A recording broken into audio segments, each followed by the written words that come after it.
بسم اللہ الرحمن الرحیم اور السلام علیکم. Welcome to my channel library voice. تمام نیو ویڈیو اپڈیٹس کے لیے میرے چینل لائبریری وائس کو سبسکرائب کر کے بیل نوٹیفیکیشن کو آن کر دیں. تو آئیے چلتے ہیں آج کے ناول سایہ کی 9th ایپیسوڈ کی طرف، جس کے رائٹر ایم اے راحت ہیں. حمید خان رفیق سے بڑا بدماش تھا. رفیق تو بس ایک ملازم تھا جو شاہینہ بیگم کے خاندان میں پلا بڑا تھا. اپنی آوارہ فطرت سے اس نے کچھ ایسے دوستوں سے رابطے کر رکھے تھے جو چھوٹے موٹے جرائم کر لیا کرتے تھے. انہیں رفیق سے بھی کچھ آمدنی ہو جاتی تھی جس کی وجہ سے وہ رفیق کے ساتھ لگے رہا کرتے تھے. لیکن حمید خان کو باقاعدہ چودھری شاہنواز نے ملازم رکھا تھا اور وہ صحیح معنوں میں ایک جرائم پیشہ شخص تھا. بہرحال وہ رفیق کی طاق میں لگا ہوا تھا. رفیق اکثر حویلی کے کاموں سے باہر نکلتا تھا. البتہ پچھلے دنوں اس کے ساتھ جو پراسرار واقعات پیش آئے تھے وہ آج تک ان میں گھرا ہوا تھا. کیونکہ کام پورا نہیں ہوا تھا، راج گندل نے اسے دھمکی دی تھی کہ بچی تلاش کر کے اس کے حوالے نہ کی گئی تو اسے نقصان اٹھانا پڑے گا. کبھی کبھی اسے اس بات کا خیال آتا تھا کہ کہیں واقعی وہ خطرناک جوگی اسے نقصان نہ پہنچا دے. اس چیز نے اسے پریشان کر رکھا تھا. اس دن بھی وہ کسی کام سے ہی باہر نکلا تھا. جانا ذرا دور کے علاقے میں تھا. بستی سے باہر نکلا اور کھیتوں کی جانب چل پڑا. ابھی زیادہ دور نہیں گیا تھا کہ پیچھے سے اس نے ایک بند گاڑی آتے ہوئے دیکھی. عام راستہ نہیں تھا. بند گاڑی یقیناً کسی خاص مقصد کے تحت اس کی طرف آ رہی تھی. وہ پگ ڈنڈی سے نیچے آ گیا اور ایک جگہ کھڑے ہو کر اس گاڑی کو دیکھنے لگا. لیکن جب گاڑی اس کے قریب آ کر رکی اور اس سے 4-5 افراد نیچے کودے تو ان کے تیور دیکھ کر اسے اندازہ ہو گیا کہ کوئی گڑبڑ ہے. اس نے کھیتوں میں چھلانگ لگا دی. سبزی کے کھیت تھے. گوبھی، گاجر، ٹماٹر وغیرہ لگے ہوئے تھے اور فصل تقریباً تیار ہو چکی تھی. زمین کافی نرم تھی اور جگہ جگہ دلدل جیسی بنی ہوئی تھی. اس سے زیادہ تیز نہ دوڑا گیا اور اس کا تعاقب کرنے والے اس تک پہنچ گئے. ان میں سے ایک نے ہاتھ میں پکڑا ہوا ڈنڈا رفیق کے پیروں پر مارا اور رفیق ڈنڈے میں الجھ کر اوندھے منہ ترکاریوں کے کھیت میں گرا. وہ چیخا بھی تھا لیکن آس پاس اس کی آواز سننے والا کوئی نہیں تھا. آن کی آن میں وہ لوگ اس کے سر پر پہنچ گئے. رفیق خوف زدہ ہو گیا تھا. وہ اٹھنے کی کوشش میں بار بار گر رہا تھا. تب ان میں سے ایک نے اسے سہارا دے کر اٹھایا. پھر بولا، کیوں مرے جا رہے ہو؟ ہم تمہیں قتل نہیں کر رہے.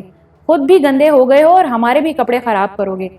چلو ساتھ ساتھ آ جاؤ. کوئی ہتھیار ہے تمہارے پاس؟ نہیں بھائی، یقین کرو میں شریف آدمی ہوں. ارے شرم نہیں آتی جھوٹ بولتے ہوئے؟ تم اور شریف آدمی؟ دیکھ لو یار، تلاشی لے لو اس شریف آدمی کی. رفیق کے پاس واقعی ہتھیار نام کی کوئی چیز نہیں تھی. وہ لوگ اسے دھکیلتے ہوئے پگ ڈنڈی تک لائے اور پھر نفرت سے بولے، اب گاڑی کی سیٹ بھی خراب ہوگی تیری وجہ سے. چل اندر بیٹھ. مگر ابے ہم لوگ شرافت سے پیش آ رہے ہیں. اس کے بعد بھی اگر مگر چل رہی ہے، چل بیٹھ. دوسرے آدمی نے ڈپٹ کر کہا اور رفیق کو گاڑی میں ٹھونس دیا گیا. اس کے بعد اس کی آنکھوں پر پٹی باندھ دی گئی تھی اور گاڑی چلنے لگی تھی. لیکن یہ سفر زیادہ لمبا نہیں تھا.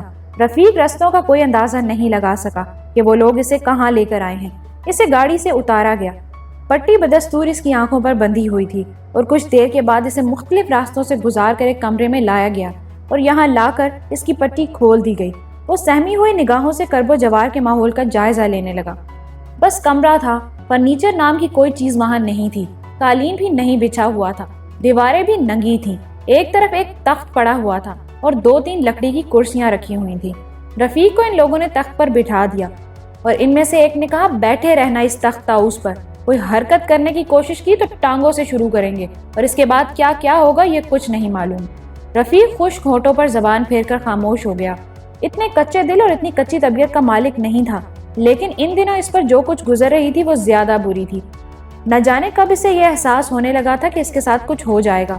وہ دہشت زدہ نگاہوں سے ان لوگوں کو دیکھتا رہا. ایک بھی شکل جانی پہچانی نہیں تھی، مگر صاف اندازہ ہو رہا تھا کہ خطرناک لوگ ہیں. وہ چلے گئے اور تقریباً 1 گھنٹے کے بعد دروازہ کھلا اور اس بار اس نے چودھری شاہنواز کو دیکھا. چودھری شاہنواز کے چہرے پر شدید غصے کے آثار تھے. اس کے پیچھے 4 آدمی موجود تھے. چودھری شاہنواز آہستہ آہستہ آگے بڑھا اور رفیق کے سر پر پہنچ گیا. سلام چودھری صاحب. رفیق اپنی جگہ سے اٹھ کر نیچے جھکا. شاہنواز کی آواز ابھری، اپنی جگہ بیٹھا رہ. وفادار کتے، تیار ہو جا مالک پر جان دینے کے لیے. سرکار مائی باپ. رفیق کی لرزتی ہوئی آواز ابھری. ہاں بول. اور کچھ سرکار مائی باپ اس کے بعد؟ نہیں سرکار، ہمیں یہاں کیوں لایا گیا ہے؟ وقت سے پہلے جاننا چاہتا ہے یا پھر کچھ دیر اور جی لے؟ چودھری شاہنواز نے کہا. چودھری صاحب کیا بات ہو گئی؟ کوئی غلط فہمی ہو گئی ہے؟ چودھری شاہنواز کی آنکھیں خون خوار ہو گئیں.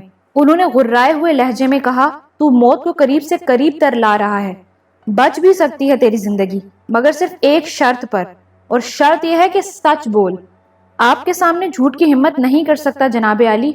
کیا قصہ ہوا ہے؟ کیا کرتا رہا ہے تو شاہینہ بیگم کے لیے؟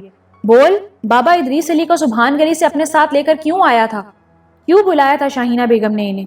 رفیق کی آنکھوں کے نیچے تاریکی چھا گئی تھی، لرزتی آواز میں بولا، میں سب کچھ بتا دوں گا چودھری صاحب، خدا کے لیے مجھ پر سختی نہ کیجیے، جو کچھ مجھے معلوم ہے میں سب کچھ بتا دوں گا، اسی میں تیری زندگی ہے۔ رفیق، اگر ایک لفظ بھی جھوٹ بولا تو یہیں تیری موت آ جائے گی۔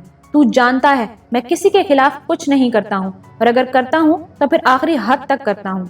جانتا ہوں چودھری صاحب، میری مجال کہاں تھی کہ جی آپ کے خلاف کوئی کام کروں۔ چودھری صاحب، میں آپ کو سب کچھ سچ سچ بتاتا ہوں۔ شاہینہ بی بی کے بھائیوں اور ان کے والد نے شاہینہ بی بی کو رخصت کرتے وقت مجھ سے کہا تھا کہ رفیق، ہم تجھے شاہینہ کی بھرپور نگرانی سونپ رہے ہیں۔ چودھری شاہنواز بہت اچھے آدمی ہیں، مگر رفیق تیرے پرکھوں نے ہمارا نمک کھایا ہے۔ شاہینہ کو ذرا سی تکلیف پہنچی تو یہ سوچ لے کہ تیرے لیے معافی کی کوئی گنجائش نہیں ہوگی، اور پھر تو ہی نہیں، تیرا سارا خاندان جو یہاں پل رہا ہے وہ مصیبت میں گرفتار ہو جائے گا۔ بس جی، ہم تو وفاداری نبھا رہے تھے۔ فالتو باتوں سے گریز کر رفیق، جو کہا جا رہا ہے بس اس کا جواب دے۔ جی سرکار، وہی بتا رہے ہیں۔ سرکار، چھوٹا منہ بڑی بات، آپ نے دوسری شادی کر لی۔ شاہینہ بیگم کانٹوں پر لوٹنے لگیں، نہ جانے کب سے انگارے چبا رہی ہوں گی۔ پھر ہماری طرف ان کا خیال گیا، انہوں نے ہمیں بلا کر اپنی مشکل بیان کی اور کہنے لگیں، رفیق کسی طرح عرشیہ بیگم کو ٹھکانے لگا دو، عرشیہ بیگم ہمارے سینے کا سانپ ہے۔ بس جی، بہت ساری سوچوں کے بعد ہم سبحان گلی پہنچے۔ رفیق نے ادریس علی کی پوری داستان سنائی، پھر بولا، صاحب جی، اس کے بعد شاہینہ بی بی بابا صاحب کی طرف سے مایوس ہو گئیں تو انہوں نے دوسرے رستے اختیار کیے۔ سفلی علم کا ماہر ایک بندہ جس کا نام راج گندل ہے، اسے بلایا گیا۔ راج گندل نے شاہینہ بی بی کے لیے کام کرنے کا فیصلہ کر لیا۔ رفیق نے بے کم و کاست اپنی معلومات کا ایک ایک لفظ چودھری صاحب کو بتا دیا۔ چودھری شہنواز کے چہرے پر غم اور حیرت دونوں ایک ساتھ نظر آ رہی تھی۔ ان کی آنکھیں آہستہ آہستہ سرخ ہوتی جا رہی تھیں۔ بہت دیر خاموش رہنے کے بعد انہوں نے کہا، نمک تو میرا بھی کھا رہا تھا رفیق، لیکن تم لوگوں نے اس معصوم عورت کو جو ویسے ہی مظلوم تھی زندگی سے محروم کر دیا۔ نہیں سرکار، ایک بات ہم آپ کو بتائے دے رہے ہیں، عرشیہ بیگم زندہ ہیں، وہ قبر سے غائب ہی اس لیے ہوئی تھیں کہ وہ زندہ رہیں۔ ایک بات بتا، کیا عرشیہ بیگم راج گندل کے پاس ہیں؟ اگر وہ راج گندل کے پاس ہوتی تو سرکار، تو وہ جوگی چاروں طرف دھمکیاں نہ دے رہا ہوتا۔ ہم تو شاہپور گئے نہیں ہیں اس دن کے بعد سے، مگر وہ دیوانہ وار پھر رہا ہے۔ اس کا مطلب ہے کہ عرشیہ بیگم اور وہ بچی اس کے ہاتھ نہیں لگی۔ چودھری شہنواز دیر تک سوچتے رہے، پھر انہوں نے اپنے ایک آدمی سے کہا، حمید خان کو بلاؤ۔ حمید خان جان بوجھ کر سامنے نہیں آیا تھا، اسے چودھری شہنواز نہیں منع کیا تھا، لیکن اب وہ سامنے آ گیا تھا تو چودھری نے اسے مختصر الفاظ میں رفیق کی کہانی سنائی اور بولے، حمید خان، اس رفیق کو تہخانے میں بند کر دو اور اس پر 2 آدمیوں کا پہرا لگا دو۔ یہ بھاگنے کی کوشش کرے تو خاموشی سے گردن کاٹ کر تہخانے میں ہی دفن کر دینا۔ میں زندہ بھی اسے اس لیے رکھے ہوئے ہوں کہ اس سے آگے کی باتوں کی تصدیق ہوتی رہے۔ سرکار، آپ ہمیں قید نہ کرو، ہم آپ سے وعدہ کرتے ہیں۔ رفیق نے اتنا ہی کہا تھا کہ چودھری شہنواز کا الٹا ہاتھ اس کے منہ پر پڑا اور خون کی لکیر اس کے ہونٹوں سے رینگنے لگی۔ اس کے بعد وہ کچھ نہیں بولا۔ شہنواز نے واپس مڑتے ہوئے کہا، اپنے کام سے فراغت حاصل کر کے میرے کمرے میں آ جاؤ۔ جو حکم سرکار، حمید خان بولا، اور چودھری شہنواز واپسی کے لیے مڑ گئے۔ پھر تھوڑی دیر کے بعد انہوں نے اپنے کمرے میں حمید خان سے بات شروع کر دی۔ حمید خان، اس ساری تفصیل میں شاہپور کے نواح میں رہنے والے شخص راج گندل کا نام آیا ہے۔ اس بدکار سادھو کو تو میں چھوڑوں گا نہیں، ہو سکتا ہے اب عرشیہ اسے مل گئی ہو۔ لوگ میری بچی کی بات بھی کرتے ہیں، کاش میری بچی مجھے مل جائے۔ خیر حمید، تم 50 آدمی مسلح کر لو، راج گندل نے میرے سینے میں تلوار بھونکی ہے، میں اس کے ساتھ جتنے آدمی ہیں انہیں چنے مٹر کی طرح بھون کر رکھ دوں گا۔ راج گندل کو بتا دوں گا کہ اس نے کس کے خلاف کام کیا ہے، مگر 2 باتیں میرے سینے میں کیلوں کی طرح چبھ رہی ہیں۔ میں یہ جاننا چاہتا ہوں کہ کیا شاہینہ رقابت کی آگ میں جل کر اپنا ایمان کھو بیٹھی ہے؟ میں راج گندل کو گرفتار کر کے اس سے یہ معلوم کرنا چاہتا ہوں کہ عرشیہ کہاں ہے اور شاہینہ کی یہ کیفیت کیوں ہوئی ہے۔ کاش بابا ادریس علی ہمیں مل جاتے، ہمارے بہت سے مسائل کا حل ان کے پاس ہے۔ میں پہلے ہی کہتا تھا کہ بابا ادریس کبھی ایسے بد کام میں حصہ نہیں لیں گے، ان کا اپنا ایک مقام ہے، وہ راج گندل کے خلاف ہماری بہترین ڈھال بھی بن سکتے تھے۔ پتہ نہیں کہاں چلے گئے ہیں، اور ابھی تک وہ واپس بھی نہیں آئے۔ میں نے ایک بندے کی ڈیوٹی وہاں لگا دی ہے، مگر اطلاع یہی ہے کہ ان کا کوئی پتہ نہیں ہے۔ دیکھو کیا ہوتا ہے، بہرحال تم بندے تیار کرو، ہم راج گندل کے مٹھ پر حملہ کریں گے، رات کی تاریکی میں چہرے چھپا کر مٹھ پر جائیں گے، چاہے بعد میں اس سلسلے میں تحقیقات ہی کیوں نہ ہو۔ بندے تیار ہو جائیں گے سرکار، تھوڑا سا وقت تو دیں گے نا، مجھے بندے زیادہ ہیں، مگر میں صرف انہی لوگوں کو اپنے ساتھ شامل کروں گا جو رازدار ہوں، کیونکہ بعد میں اس سلسلے میں خاصی لے دے ہوگی، کسی بندے کو ہاتھ نہیں لگنا چاہیے، ہوشیاری سے سارا کام کرنا ہے، تم اپنے کام کا آغاز کر دو، چودھری شاہ نواز نے کہا، اور حمید خان نے گردن خم کر دی۔ چودھری شاہ نواز کے چہرے پر بڑی مظلومیت ابھر آئی تھی۔ ایک طرف عرشیہ گم ہو گئی تھی، دوسری طرف بچی، اور تیسری طرف شاہینہ کی یہ کیفیت تھی، ہر طرف سے وہ دکھ کا شکار ہو گئے تھے۔ راج گندل لالچ کے عذاب میں گرفتار ہو گیا تھا۔ کالا گیان اسے بہت کچھ دے رہا تھا، بہت سے بیر اس کے غلام تھے، اور وہ آس پاس کے بدکاروں میں بڑا نام رکھتا تھا۔ دور دور تک کے سادھو سنت اس سے کنی کتراتے تھے، لیکن لالچ بری بلا ہے، وہ بھی اس بلا کے پنجے میں آ گیا تھا۔ مہاشکتی حاصل کرنے کا نسخہ اس نے حاصل کیا تھا، اور اس پر آہستہ آہستہ عمل کر رہا تھا۔ ہو سکتا ہے اگر رفیق اس کے پاس اپنی کہانی لے کر نہ جاتا تو ابھی وہ اس عمل کا آغاز نہ کرتا، لیکن یہ سارا کام اس کی ضرورت کے مطابق تھا، اس لیے وہ پوری طرح اس میں مصروف ہو گیا۔ اسے ضرور کامیابی حاصل ہو جاتی اگر بیچ میں بابا ادریس نہ آ جاتے۔ وہ سب سے بڑی رکاوٹ بن گئے تھے، اور راج گندل کو اندازہ ہو گیا تھا کہ یہ صاحب کوئی معمولی عامل نہیں، بلکہ ان کے پاس بہت کچھ ہے۔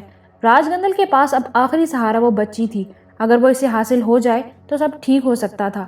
اسے بھیروں سے پتہ چل چکا تھا کہ بچی کہاں ہے، لیکن بس تھوڑی سی دیر ہو گئی تھی، اور اب یہ تیسری بار بھیروں کو جگانا مجبوری تھی، ایک بار پھر یہ خطرہ مول لینا تھا۔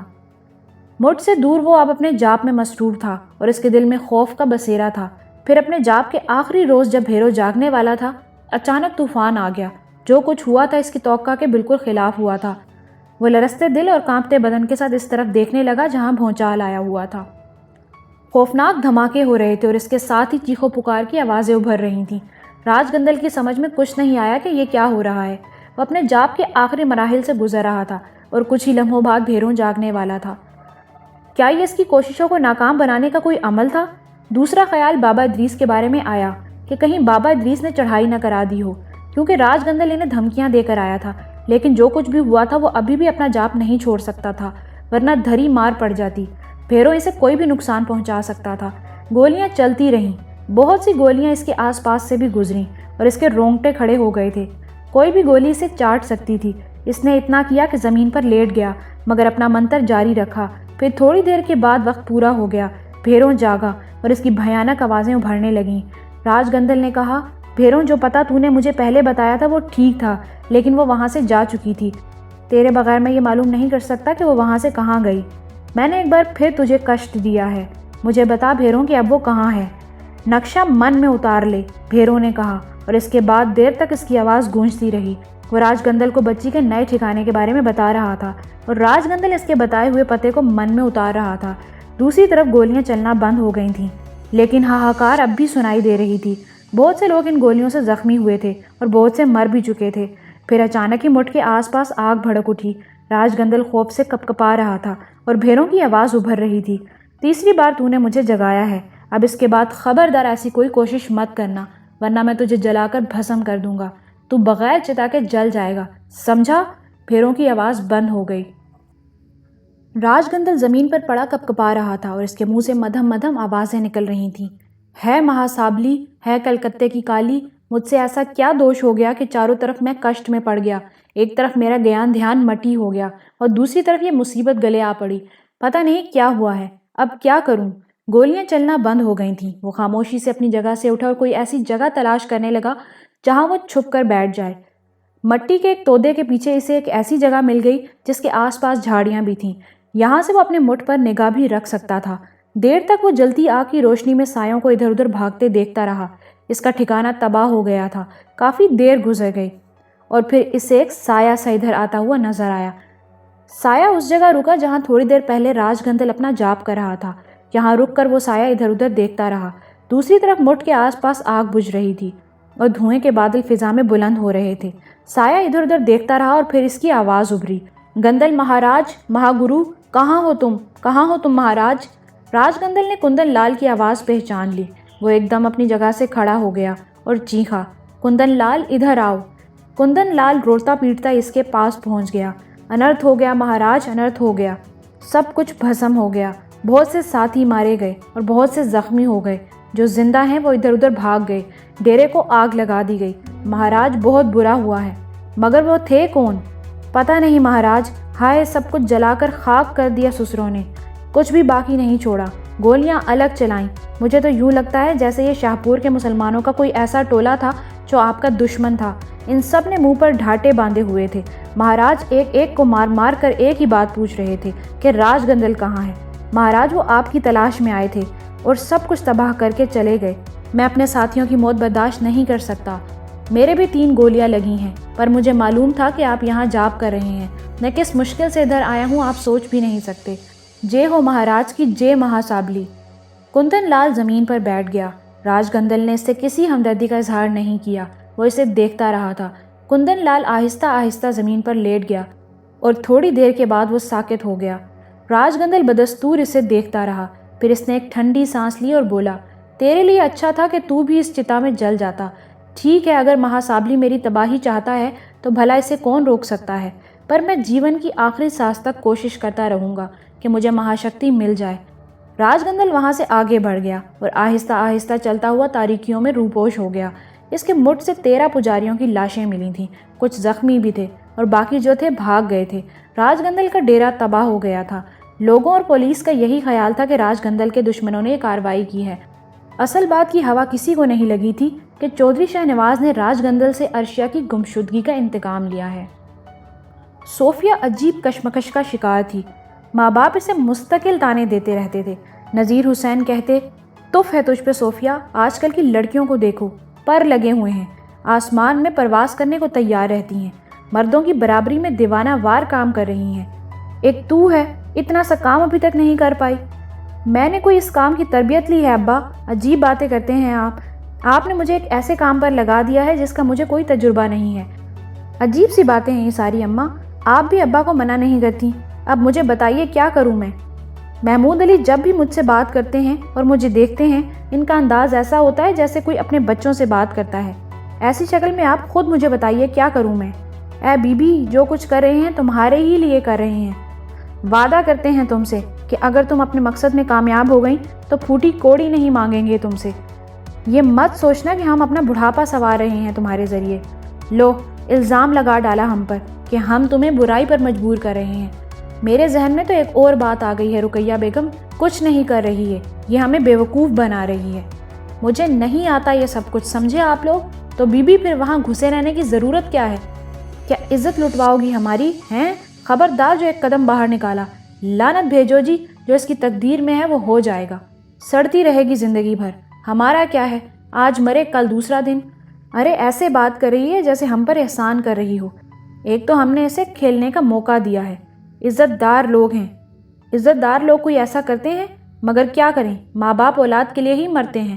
توبہ توبہ، دور کر اسے میری نگاہوں کے سامنے سے۔ مجھے اس پر شدید غصہ آ رہا ہے اور اپنی بے غیرتی کا احساس ہو رہا ہے۔ میں نے صرف یہ سوچ کر اسے اس بات کا موقع دیا تھا کہ اگر محمود علی اس کے جال میں پھنس گئے تو اس کے وارے نیارے ہو جائیں گے۔ ارے لڑکیاں تو پتہ نہیں کیا کیا کر لیتی ہیں۔ رہنے دے بی بی، رہنے دے تو، کہیں ہمیں 2 کوڑی کا نہ کر کے رکھ دینا۔ منع کر دو اسے رقیہ بیگم، بس منع کر دو۔ کیوں، کیا کہتی ہے؟ آخری موقع دیتی ہوں تجھے، سمجھا لوں گی تیرے ابا کو۔ محمود پر اپنے الفت کا اظہار کر دے، صاف صاف کہہ دے ان سے کہ تیرے دل میں ان کے لیے محبت کا مقام پیدا ہو چکا ہے اور تو ان کے قدموں میں رہنا چاہتی ہے۔ جا اب، کھڑی ٹکر ٹکر کیا دیکھ رہی ہے؟ باپ سے آنکھیں ملاتی ہے؟ جو بتایا ہے وہ کر، اسی میں سب کی نجات ہے۔ صوفیہ باہر نکل گئی، اس کا سر چکرا رہا تھا۔ حقیقت یہ تھی کہ شاہد علی اس کے دل میں رہتا تھا، بہت عرصے کی محبت تھی، بڑا احترام کیا تھا ان دونوں نے اپنی محبتوں کا۔ شاہد نے بس ایک بار کہا تھا کہ صوفیہ دل چاہتا ہے کہ تمہیں کسی راج محل میں بٹھا دوں، لیکن انسان بے بس ہے، خدا تمہیں خوش رکھے، ایک اعلیٰ مستقبل تمہیں دے۔ صوفیہ نے اس کے الفاظ میں جو کسک محسوس کی تھی وہ اس کے دل میں محفوظ تھی۔ وہ جانتی تھی کہ اس کے ماں باپ کس طرح کے لوگ ہیں۔ نذیر حسین دولت کے پجاری، اور ان کی باتوں سے اسی طرح کا اظہار ہوتا تھا۔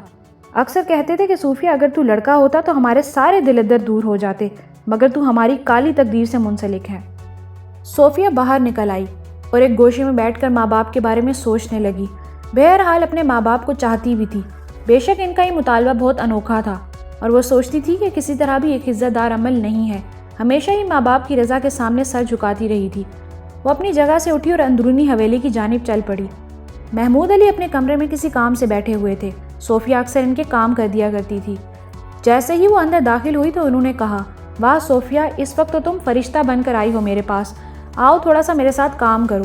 جی، صوفیہ مدھم لہجے میں بولی اور محمود علی نے اپنے سامنے رکھے ہوئے بہت سے کاغذات اس کے سامنے کر دیے۔ دیکھو یہ ایک تحریر ہے، ان کاغذات میں تم اس تحریر کو مختلف جگہوں پر تلاش کرو اور جہاں وہ نظر آئے اس پر سرخ نشان لگا دینا۔ یہ کچھ اہم کاغذات ہیں اور مجھے ان میں سے کچھ کاغذات الگ کرنے ہیں جن میں وہ تحریر موجود ہے۔ تعداد زیادہ ہے اور میں کچھ تھکن سی محسوس کر رہا ہوں، تم تھوڑی دیر انہیں دیکھو پلیز، ذرا احتیاط سے۔ صوفیہ کاغذات لے کر بیٹھ گئی۔ اس کی نگاہیں دوسرے کاغذات پر اس تحریر کو تلاش کرنے لگیں، مگر الفاظ آنکھوں کے سامنے مٹ گڈ ہو رہے تھے۔ سمجھ میں نہیں آ رہا تھا کہ کیا کرے، سر بری طرح چکرا رہا تھا۔ 2-4 ہی صفحات دیکھے تھے کہ آنکھوں سے آنسو کے کچھ قطرے ٹپک پڑے۔ محمود علی جو پرخیال نگاہوں سے اسے دیکھ رہے تھے، ذہن میں کچھ بھی نہیں تھا، بارے میں سوچ رہے تھے جن کی تفصیل اکٹھی کر کے انہیں ایک اہم سرکاری محکمے کو بھجوانی تھی۔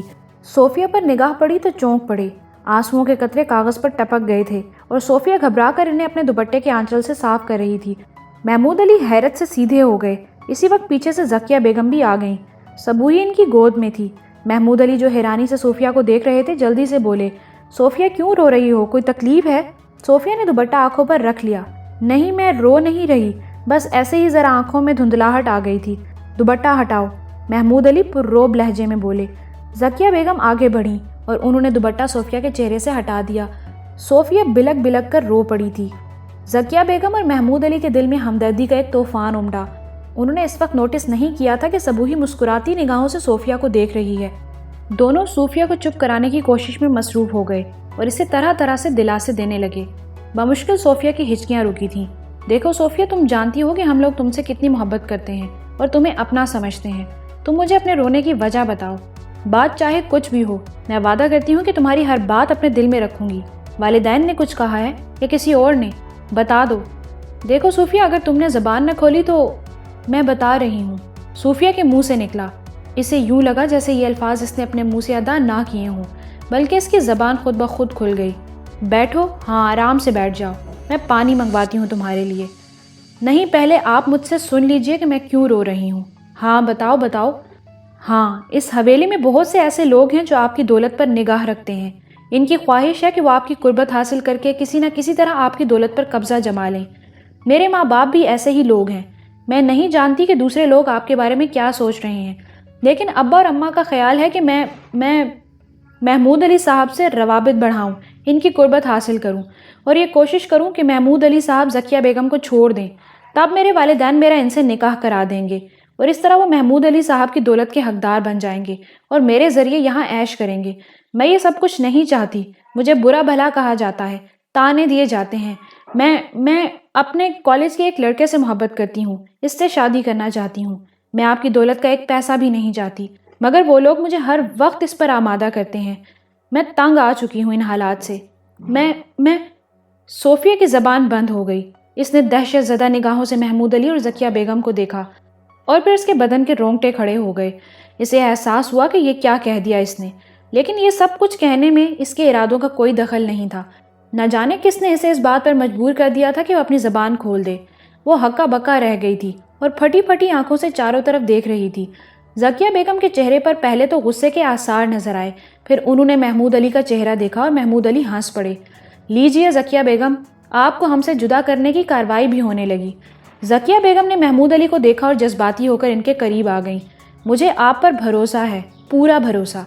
شکریہ، یہی میں سننا بھی چاہتا تھا، محمود علی نے محبت بھرے لہجے میں کہا۔ کچھ دیر مکمل خاموشی طاری رہی، پھر محمود علی نے ذکیہ بیگم کو دیکھتے ہوئے کہا، باہر کی دنیا میں بھی اسی طرح کی سازشیں ہوتی رہتی ہیں ذکیہ بیگم، یہ سب ہمارے اپنے ہیں، بیچارے برے حالات کا شکار ہیں، اس طرح ان کی سوچ منفی ہو گئی ہے، لیکن میں اب بھی ان کے لیے دل میں کوئی برائی نہیں رکھتا۔ برائی کو چھوڑ دینا بہادری نہیں ہوتی، اگر ہم ان میں کچھ بہتری پیدا کر سکیں تو یہ بڑا کام ہوگا۔ بہرحال کیا کہتی ہیں آپ اس سلسلے میں؟ میں آپ سے مکمل اتفاق کرتی ہوں، اپنوں میں اگر کوئی برائی پیدا ہو جائے تو ان سے کنارہ کشی اختیار تو نہیں کی جا سکتی، بھلا اس کے بعد اس کی کیا گنجائش ہے کہ کوئی ہمارے اور آپ کے درمیان رخنہ اندازی کر سکے؟ خیر، اس بچی نے جس محبت کے ساتھ ہمیں اپنی اور اپنے ماں باپ کی کمزوریوں سے آگاہ کیا ہے وہ قابل قدر ہے، اس کا حق بنتا ہے کہ ہم اسے اچھے انعام سے نوازیں۔ وہ انعام آپ کے خیال میں کیا ہو سکتا ہے؟ اس نوجوان لڑکے سے اس کی شادی، جس سے یہ محبت کرتی ہے، ذکیہ بیگم نے کہا۔ بخدا میرے دل میں بھی یہی خیال آیا تھا۔ اب تم ایسا کرنا کہ صوفیہ سے اس لڑکے کے بارے میں معلومات حاصل کر لینا۔ بھلا ماموں نذیر حسین یا ممانی رقیہ کی کیا جرأت ہے کہ ہمیں اس نوجوان سے اس کی شادی کرنے سے روک سکیں؟ یہ کام ہمیں کرنا ہے۔ صوفیہ شرمائے ہوئے انداز میں کمرے سے باہر نکل گئی۔ اس کے دل کو ایک گہرے سکون کا احساس ہوا تھا۔ حمید خان خود حیران تھا۔ چودھری شاہنواز میں بڑی نمایاں تبدیلیاں نظر آ رہی تھیں۔ اس سے پہلے وہ بڑے مست مولا ہوا کرتے تھے، اپنی رنگ رلیوں میں ہمہ وقت مصروف رہتے تھے۔ حمید خان جانتا تھا کہ عرشیہ بیگم سے شادی کے باوجود انہوں نے اپنے مشاغل ترک نہیں کیے تھے۔ کچھ پرانی جاننے والیاں اور ان کے ساتھ کچھ نئی شناسائیاں، ان کی مصروفیات پہلے سے زیادہ مختلف نہیں تھیں۔ حمید خان بے شک لکڑ موڑ والی حویلی میں رہتا تھا، لیکن چونکہ وہ چودھری صاحب کا خاص آدمی تھا، اس لیے اسے چودھری صاحب کے مشاغل کے بارے میں تمام تر تفصیلات ملتی رہتی تھیں، اور اب چودھری صاحب کے اندر جو تبدیلیاں رونما ہوئی تھیں وہ اس کے لیے حیرانی کا باعث تھیں۔ انہوں نے بڑی دل سوزی سے کہا تھا، یار حمید خان، انسان برائی کے رستوں پر کتنا ہی دور نکل جائے، لیکن پچھتاوے کا ایک وقت ضرور آتا ہے، اور اس وقت وہ سوچتا ہے کہ کاش اپنی خواہشوں پر ایک تھوڑا سا قابو پا لیا ہوتا۔ تم یقین کرو، میں جانتا تھا کہ ایسا بھی ہو سکتا ہے، لیکن یہ بھی انسان ہی کی خوبی ہے کہ تباہی کے راستے پر چلتے ہوئے وہ اپنے آپ کو روک نہیں پاتا۔ شاہینہ میری توجہ کا مرکز تھی۔ اس سے شادی کے بعد میں غیر مطمئن نہیں تھا، مگر میری فطرت کبھی مطمئن نہیں ہوئی تھی۔ عرشیہ کو بے شک میں نے رحم اور ہمدردی کے جذبے کے تحت اپنی زندگی میں شامل کیا تھا، لیکن بعد میں وہ میری زندگی کا حصہ بن گئی۔ میں یہ بھی جانتا ہوں کہ میں نے عرشیہ کی بھی حق تلفی کی ہے، لیکن اب جب کہ وہ میری نگاہوں سے گم ہو چکی ہے، مجھے یوں لگتا ہے جیسے اس کا میری زندگی سے بہت گہرا تعلق تھا۔ اگر عرشیہ واپس آ جائے تو شہنواز بالکل تبدیل ہو جائے گا۔ حمید خان، اگر میری خواہش پوری ہو جائے تو میں واقعی اپنے آپ کو تبدیل کر لوں گا، اور پھر یہ معلوم کرنے کے بعد کہ وہ میری بیٹی کی ماں بھی بن چکی ہے، میں بہت تڑپتا ہوں اس کے لیے۔ کاش ایک بار میری تقدیر پھر سے روشن ہو جائے۔ سر جی، ایسا ہوگا، آپ یقین کر لیں۔ ہمارے لیے یہ سب سے بڑی خوشخبری ہے کہ چھوٹی بیگم زندہ ہیں۔ اب وہ کہاں ہیں، بس اس کا انتظار کرنا ہوگا۔ نہ جانے کیوں میری امید بابا ادریس علی سے بھی لگی ہوئی ہے۔ کہاں گم ہو گئے ہیں وہ، کوئی اتا پتہ ہی نہیں ملتا۔ سر جی، میں نے ان کے سسرال سے بھی معلومات حاصل کرائی ہیں، کچھ پتہ نہیں کہ وہ کہاں ہیں۔ بہرحال یہ بھی ہماری بدقسمتی ہے۔ در حقیقت چودھری شاہنواز بری طرح الجھا ہوا تھا۔ اس رات وہ حویلی میں موجود تھا، اپنے بیڈ روم میں سو رہا تھا کہ اچانک کسی کھٹکے سے اس کی آنکھ کھل گئی۔ اس نے چونک کر چاروں طرف دیکھا تو کوئی دروازے سے باہر نکلتا ہوا نظر آیا۔ کالی چادر میں لپٹا ہوا یہ سایہ دروازے سے باہر نکل گیا تو اس کی نگاہیں شاہینہ کے بیڈ کی جانب اٹھ گئیں۔ بیڈ خالی تھا۔ اس کا مطلب یہ ہے کہ باہر نکلنے والی شاہینہ ہی تھی۔ چودھری شاہنواز کے بدن میں بجلیاں سی دوڑ گئیں۔ وہ تیزی سے اٹھا اور پھرتی سے باہر نکل گیا۔ تھوڑے فاصلے پر اسے شاہینہ جاتی ہوئی نظر آ گئی تھی، اور پھر وہ چور دروازے سے حویلی سے باہر نکل گئی۔ چودھری شاہنواز اس کے پیچھے تھا۔ اس وقت وہ تنہا ہی تھا، اور چونکہ نیند سے جاگ کر اس سائے کے پیچھے لپکا تھا، اس لیے کوئی بھی چیز ساتھ نہیں لے سکتا تھا۔ بس سلیپر پہن لیے تھے۔ موبائل فون بھی نہیں تھا کہ حمید خان ہی کو اطلاع دے دیتا۔ وہ شاہینہ کے پیچھے پیچھے چل رہا تھا اور بڑی احتیاط سے ہر قدم پھونک پھونک کر اٹھا رہا تھا، لیکن کافی فاصلہ طے کر کے جب شاہینہ آبادی سے باہر نکل گئی تو شاہنواز کے اوسان خطا ہونے لگے۔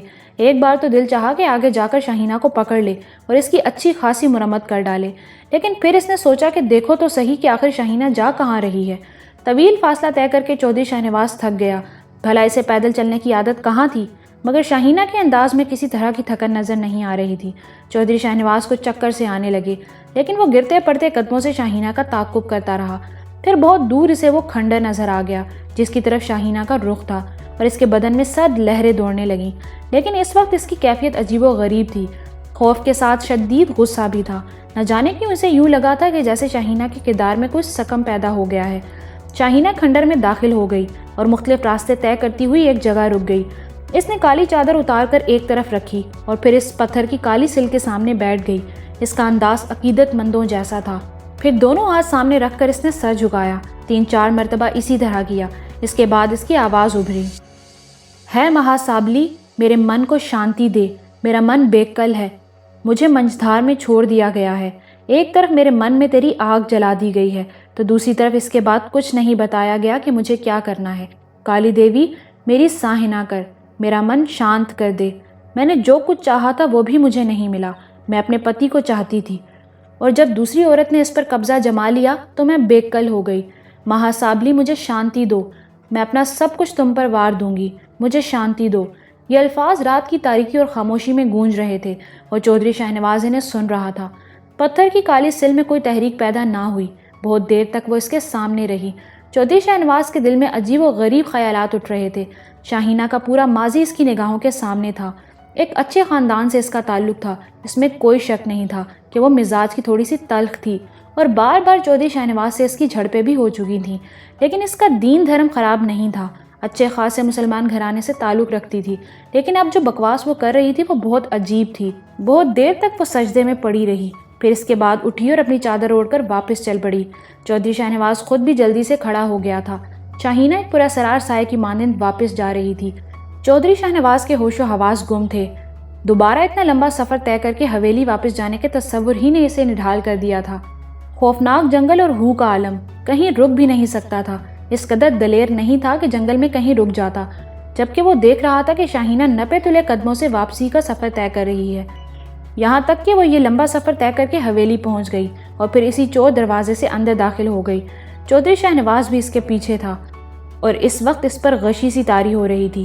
حویلی کے احاطے میں داخل ہو کر ایک قدم اٹھانے کو دل نہیں چاہا۔ وہ پائیں باغ کے مشرقی حصے میں پہنچ گیا اور یہاں ایک حوض کے کنارے بنی بینچ پر لیٹ گیا۔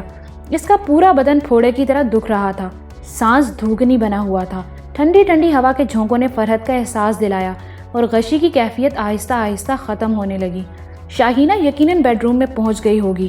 اسے موجود نہ پا کر پتہ نہیں اس نے کیا سوچا ہوگا، لیکن چودھری شاہنواز کے دل میں اس وقت ایک عجیب سی کیفیت پیدا ہو رہی تھی۔ شاہینہ کے الفاظ نے اسے کشمکش کا شکار کر دیا تھا۔ ایک طرف تو وہ شاہینہ کے عمل سے شدید منتشر تھا، تو دوسری طرف اس کے دل میں ایک گداز سا ابھر رہا تھا۔ چودھری شاہنواز اتنا سنگ دل نہیں تھا کہ عورت کے جذبوں کو نہ سمجھ سکتا۔ شاہینہ اپنے جلاپے کا شکار ہو گئی تھی۔ شوہر کی محبت نے اسے دیوانہ کر دیا تھا۔ اسے اس طرح بے یار و مددگار نہیں چھوڑ دینا چاہیے۔ اس کمینے راج گندل نے شاہینہ کو یہاں تک پہنچایا ہے اور اس سلسلے میں اس کا معاون کار رفیق ہے۔ راج گندل کے خلاف چودھری شاہنواز نے بہت سخت قدم اٹھایا تھا اور اس نے حمید خان کی سرکردگی میں اپنے سارے افراد بھیج کر راج گندل کا پورا ڈیرا تباہ کرا دیا تھا۔ حمید خان کو اس کی یہی ہدایت کی تھی کہ راج گندل کو جس طرح بھی بن پڑے زندہ گرفتار کر کے لائے، اور اگر ایسا نہ ہو سکے تو کم از کم اس کی لاش ہی اٹھا لائے۔ لیکن حمید خان نے جواب دیا تھا کہ راج گندل کے بہت سے آدمیوں کو قتل کرنے کے باوجود کہیں سے راج گندل کا نشان نہیں مل سکا، وہ لاپتہ ہو گیا ہے۔ بہرحال یہ بھی چودھری شاہنواز کے لیے ایک چیلنج تھا اور اس نے راج گندل کی تلاش کے لیے ایک منصوبہ بنایا تھا۔ لیکن اس وقت شاہینہ نے پتھر کے سل کے سامنے جو الفاظ کہے تھے انہوں نے چودھری شاہنواز کو تھوڑا سا مزمحل کر دیا تھا۔ شاہنواز نے سوچا کہ شاہینہ بہرحال ہمدردی کے قابل ہے، اس کے علاج کے لیے کچھ نہ کچھ کرنا پڑے گا۔ نہ جانے بابا ادریس علی کہاں گئے۔ وہ آنکھیں بند کر کے بابا ادریس علی کے بارے میں سوچتا رہا اور پتھر کی اس بینچ پر ہی اسے نیند آ گئی۔ نوٹوں کے وہ انبار بھی اخلاص احمد کی تحویل میں پہنچ گئے تھے۔ انہوں نے شبانہ سے نہ جانے کیا کیا سوالات کر ڈالے تھے، لیکن شبانہ کی زبان پر تالے لگ گئے تھے۔ بہرحال یہ دولت بھی عجیب چیز ہوتی ہے، ان کی سمجھ میں نہیں آ رہا تھا کہ کیا کریں، اسے کہاں چھپائیں۔ راتوں کی نیندیں حرام ہو گئی تھیں۔ اس بات پر تو انہیں یقین آ گیا تھا کہ یہ چیزیں شبانہ نے کہیں سے چوری نہیں کی ہیں۔ شبانہ ایسی ہمت والی لڑکی تھی ہی نہیں، اور پھر اتنا بڑا ڈاکہ تو اس کے لیے ممکن ہی نہیں ہے۔ ایسا کرتے ہیں، کوئی ترکیب نکال لیتے ہیں فاخرہ بیگم، وہ جو ریاض الدین ہیں ان کی طرف سے خط منگوا لیتے ہیں کہ تھوڑے دن کے لیے آ کر مل جاؤ، بس اس بہانے سے گھر سے نکل لیتے ہیں، زیادہ سامان نہیں لے جائیں گے، یہ زیورات اور نوٹ سوٹ کیس میں بھر کر چل پڑیں گے اور پھر کہیں روپوش ہو جائیں گے۔ اے جھاڑو پھرے ان ریاض احمد پر، نام بھی لوگے تو ان کا جن کے نام سے جی جلتا ہے۔ ارے یاد نہیں ہے کیسے کھڑے کھڑے گھر سے نکال دیا تھا؟ بے عزتی بھول گئے اخلاص احمد، لعنت ہے تم پر، بات کرو گی تو وہی عورتوں والی، عقل کا تو نام و نشان نہیں ہے۔ ارے بابا، ایک جعلی خط ان کے نام سے منگوانا ہے اور محمود علی کو دکھا کر یہاں سے نکل لیں گے، کسی گمنام جگہ ٹھکانہ بنائیں گے، پھر یہ دولت ہوگی اور ہم سارے دلدر دور ہو جائیں گے۔ ایسا سمجھتے ہو تو ٹھیک ہے، اچھی ترکیب ہے۔ جو کچھ ہمارے پاس ہے وہ ہماری زندگی بدل دے گا۔ شبانہ کے لیے بھی دوسرا رشتہ تلاش کریں گے، حیثیت اچھی ہو تو رشتے خود بخود آ جاتے ہیں۔ میں تو کہتی ہوں نام بھی بدل لینا تم اپنا۔ بالکل ٹھیک کہتی ہو، بھگوڑے شاہ کیسا رہے گا؟ اخلاص احمد نے کہا۔ مذاق، ساری زندگی مذاق ہی کرتے رہے ہو، اور کیا کیا ہے تم نے؟ ارے فاخرہ بیگم، ہوش ٹھکانے رکھو، ورنہ میں صرف اپنی بیٹی کو لے کر چلا جاؤں گا یہاں سے، اور آپ ٹاپتی رہ جائیں گی، اخلاص احمد نے کہا۔ بہرحال دولت کے کھیل ایسے ہی ہوتے ہیں، دولت پتہ نہیں انسان کو کہاں سے کہاں پہنچا دیتی ہے۔ دوسری طرف صوفیہ کی زبانی تفصیل سننے کے بعد محمود علی اور ذکیہ بیگم کے لیے دلچسپی کا ایک اور سامان پیدا ہو گیا تھا۔ بچی تو خیر ان کی جی جان بن ہی چکی تھی، لیکن یہ کہانی بھی مزیدار تھی جو صوفیہ نے سنائی تھی۔ محمود علی افسوس بھرے لہجے میں کہتے تھے، واقعی یہ المیہ ہے ہم لوگوں کا، خلوص تو انسان کی فطرت میں رہا ہی نہیں ہے۔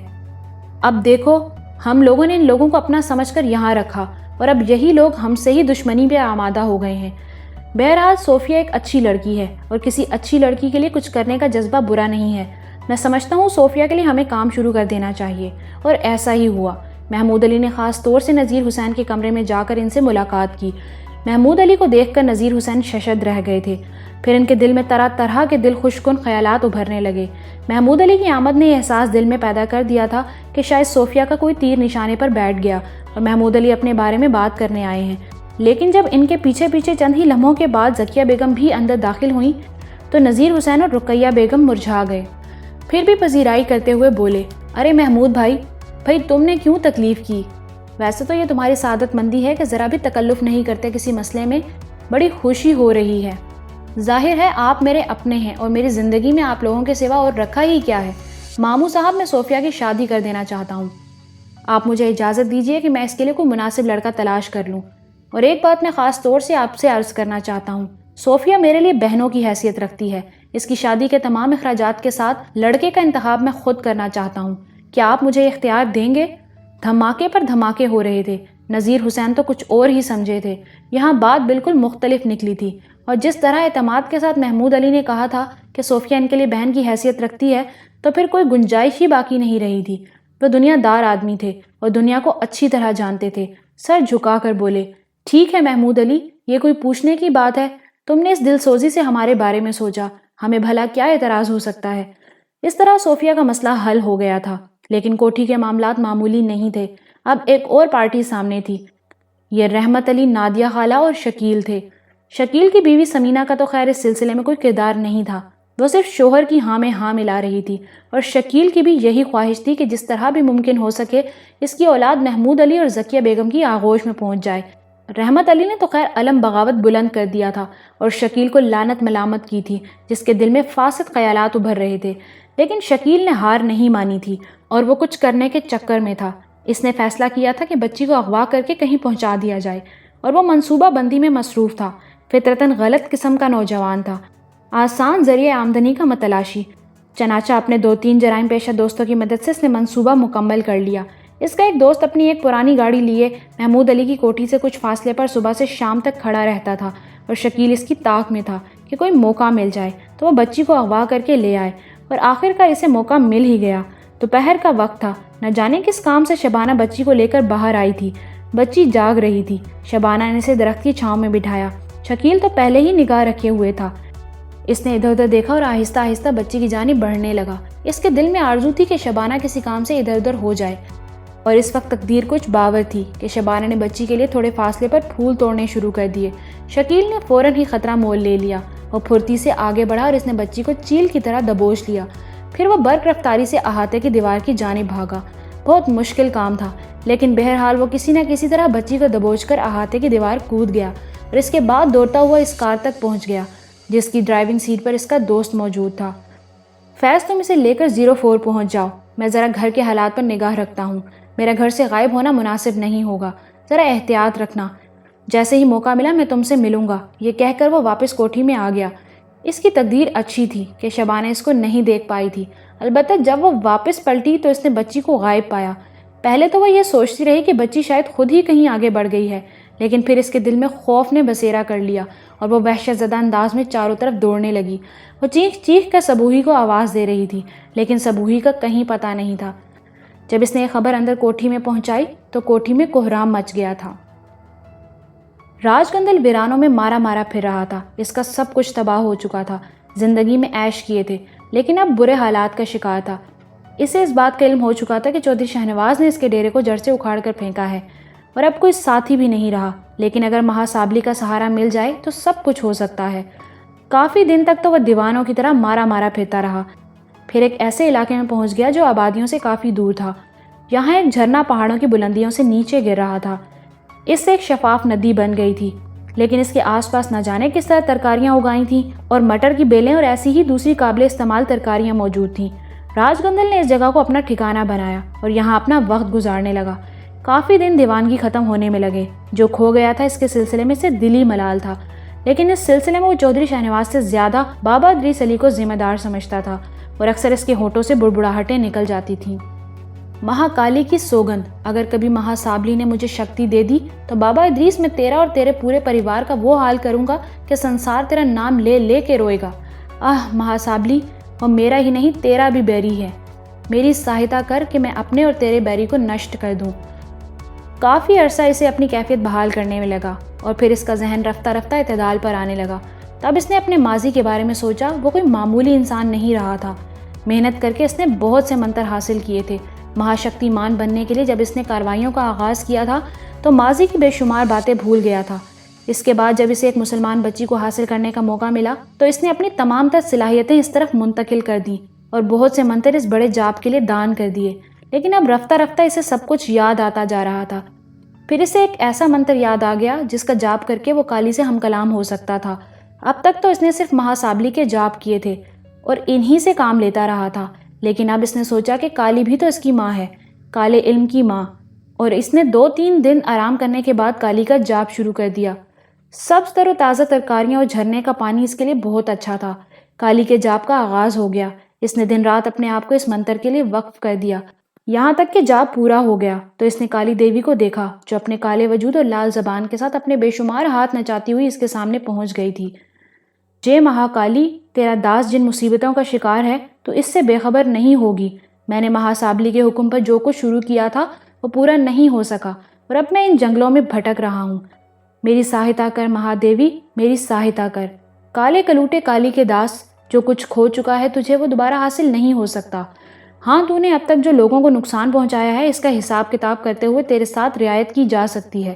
تجھے 7 دن کا ایک جاپ کرنا ہوگا، اور 7 دن کے اس جاپ کے بعد تو ایک سانپ کی شکل اختیار کر لے گا۔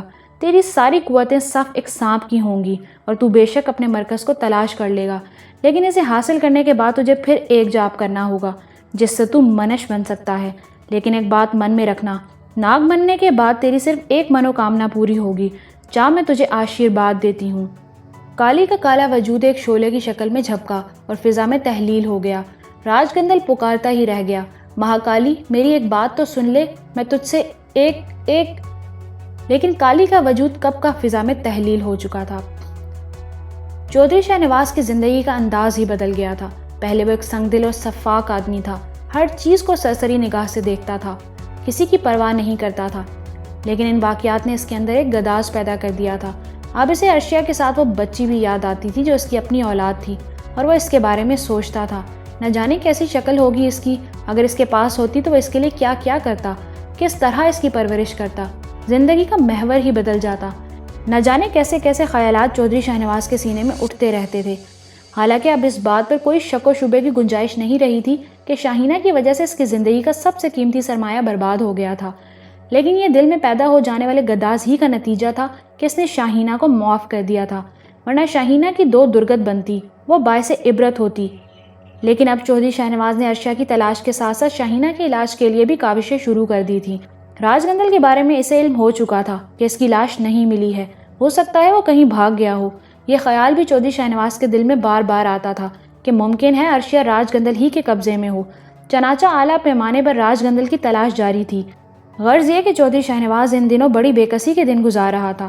لکڑ موڑ حویلی جانے کو دل نہیں چاہتا تھا اور عام طور سے وہ بڑی حویلی میں ہی رہا کرتا تھا۔ پھر حمید خان کے ایک بندے نے ایک اور پہنچے ہوئے بزرگ بابا سلامت علی کے بارے میں بتایا، جو ایک پاس کی بستی میں رہتے تھے اور فی سبیل اللہ لوگوں کے لیے کام کیا کرتے تھے۔ حمید خان نے چودھری شاہنواز کو یہ خبر دی اور چودھری شاہنواز نے سلامت علی کی خدمت میں حاضری دینے کا فیصلہ کیا۔ بزرگ سلامت علی کی عمر تقریباً 90 سال تھی۔ باوجود شدید ضعیفی کے وہ بساط بھر لوگوں کی خدمت کے لیے اپنے آپ کو وقف کیے ہوئے تھے۔ چودھری شاہنواز ان کی خدمت میں پہنچ گیا۔ حضور، میں اپنی مشکل لے کر آپ کی خدمت میں حاضر ہوا ہوں، اس امید کے ساتھ کہ آپ مجھ پر توجہ فرمائیں گے۔ بابا سلامت علی نے نگاہیں اٹھا کر شاہنواز کو دیکھا اور بولے، کیا بات ہے، آپ مجھے بتائیے۔ بابا صاحب، آپ کے بارے میں سنا ہے کہ غلط سنا ہے۔ لوگ اپنی عقیدت میں افسانے تراش لیتے ہیں، مجھے اپنی مشکل بتائیے، میں ذائچہ بنا کر اس کی تفصیلات جاننے کی کوشش کروں گا۔ چودھری شاہ نواز نے ساری تفصیل بابا سلامت علی کو بتا دی۔ بابا سلامت علی نے ایک کاغذ نکال کر سامنے رکھا اور پینسل سے اس پر کچھ لکھتے رہے اور پھر بولے، آپ کی محترمہ کی عمر کیا ہے؟ ان کی والدہ کا نام کیا ہے؟ ان واقعات کو کتنا عرصہ گزرا ہے؟ براہ کرم آپ بتائیے۔ چودھری شاہ نواز نے سب کچھ بتا دیا۔ اس کے بعد بابا صاحب کاغذ پر حساب کتاب کرتے رہے اور پھر بولے، ہاں آپ نے جس ملعون کا نام بتایا ہے اس کی برائیوں کی داستانیں ہم تک بھی پہنچی ہیں۔ اس کے ستائے ہوئے کچھ مسلمان بھی ہمارے پاس آ چکے ہیں۔ اللہ تعالیٰ نے ان کی مدد فرمائی اور ہمیں یہ سعادت بخشی کہ اس کا ذریعہ ہم بنے۔ لیکن راج گندل ایک بہت ہی مکروہ شخص ہے۔ اس نے اپنے کسی سفلی عمل سے آپ کی بیگم کو اندر سے متاثر کر دیا ہے۔ ہمیں اپنے ساتھ لے جائیں۔ عمر کی وجہ سے بہت سے ایسے کام ہم نہیں کر پاتے جو ہمیں کرنا ہوتے ہیں، لیکن اس کے لیے ہم نے متبادل ذرائع تلاش کر رکھے ہیں۔ وہ عزیزہ جو جادو منتر کے زیر اثر قبر کی گہرائیوں میں پہنچا دی گئی تھی، اللہ تعالیٰ کے حکم سے زندہ ہے اور کسی محفوظ جگہ موجود ہے۔ اس کے علاوہ آپ کی صاحبزادی تک رسائی اس وقت ہو سکے گی جب حکم الہی ہوگا۔ البتہ یہ میرا فرض ہے کہ ایک ملعون نے ان کے ساتھ جو سلوک کیا ہے اس کے خاتمے میں آپ کی مدد کروں۔ یہ کچھ تعویذ ہیں جنہیں آپ روزانہ ایک ایک کر کے ان کے سامنے جلائیں گے، اور یہ پانی ہے جو روزانہ ایک گھونٹ آپ انہیں پلائیں گے۔ خداوند عالم سے دعا کروں گا ان کے لیے کہ ایک مسلمان خاتون کو اس کے سحر سے نجات دلائے۔ آپ کو تھوڑا توقف کرنا ہوگا، میں ذرا کچھ پڑھنا چاہتا ہوں۔ ایک آدھا گھنٹہ لگ جائے گا۔ آدھے گھنٹے تک مراقبہ کرنے کے بعد بابا سلامت علی نے بتایا، جی ہاں، ان خاتون نے راج گندل کو بلایا تھا کہ وہ آپ کی دوسری اہلیہ کے خلاف کام کرے۔ وہ چونکہ شیطان کا پیروکار ہے، اس نے ایک مسلمان زادی سے اس کا ایمان چھیننے کے لیے اپنا گندا عمل کیا۔ وہ انہیں اپنا مکمل پیروکار بنانے کے لیے مزید اقدامات کرتا، لیکن وہ کسی مصیبت میں پھنس گیا، اس لیے قدم آگے نہیں بڑھا سکا۔ البتہ وہ خاتون اپنے اندرونی انتشار سے متاثر ہو کر اس کھنڈر وغیرہ میں جاتی ہیں جہاں کی کہانی آپ نے ہمیں سنائی ہے۔ خیر یہ پانی آپ انہیں پلائیے، رحمت خداوندی یقیناً ان کی مدد فرمائے گی۔ سلامت علی نے بات ختم کر دی۔ مطلب یہ تھا کہ اب وہ لوگ جائیں۔ ان کے عطا کردہ تعویذ اور پانی لے کر چودھری شاہ نواز واپس پلٹ پڑا۔ بڑی حویلی آ کر اس نے اپنے عمل کا آغاز کر دیا۔ شاہینہ کو سامنے بٹھا کر اس نے تعویذ جلایا اور اس کے بعد وہ ایک گھونٹ پانی پینے کے لیے دیا۔ تھوڑی ہی دیر بعد رد عمل کا آغاز ہو گیا۔ چودھری شاہ نواز نے شاہینہ کے چہرے کی جانب دیکھا اور اس کے رونگٹے کھڑے ہو گئے۔ ایک عجیب و غریب منظر اس کی نگاہوں کے سامنے آ گیا۔ شاہینہ کا چہرہ انگارے کی طرح سرخ ہونے لگا تھا۔ یوں محسوس ہو رہا تھا جیسے اس کے اندر کوئی شدید ہیجان برپا ہو۔ آنکھیں لال انگارے کی طرح ہو گئی تھیں۔ اس کے منہ سے چھوٹے چھوٹے کیڑے نکل رہے تھے اور ایک گھناؤنی کیفیت اس کے وجود میں نظر آ رہی تھی۔ سرخ چہرہ ہلکی ہلکی نیلاہٹ میں تبدیل ہونے لگا۔ چودھری شاہ نواز کو یوں محسوس ہوا جیسے اس کی سانس بند ہو رہی ہو۔